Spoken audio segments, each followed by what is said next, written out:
Os judeus começaram a andar por toda parte procurando a Jesus. E não encontravam.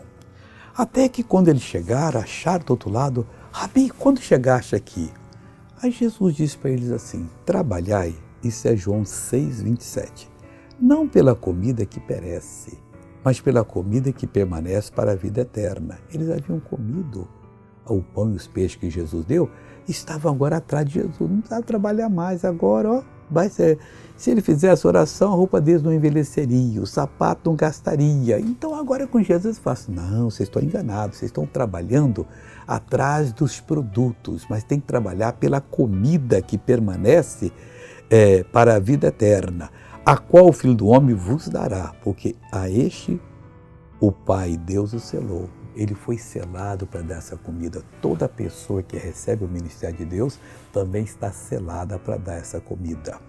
Veja essa pessoa que foi abençoada, eu já volto. Você é simpático, como é que é o seu nome? Cosmina. E o que Deus fez pela Cosmina?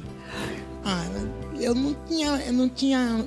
Até onde você levantava? Não, eu levantava normal, só que eu sentia muita canseira. Levantar dava canseira? Eu ia ralar alguma coisa, cortar alguma coisa, eu sentia muita canseira nos braços, chega eu ficava segurando. Que coisa. E agora? E agora, graças a Deus, eu... Pode até sair voando para ir hoje. Agora eu voltei para lhe abençoar.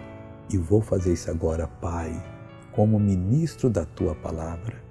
Eu abençoo essa vida, eu reprovo o mal, eu mando que saia, que não volte mais, em nome de Jesus. E você diz amém. Glória a Deus. Deus te abençoe e te dê um bom dia.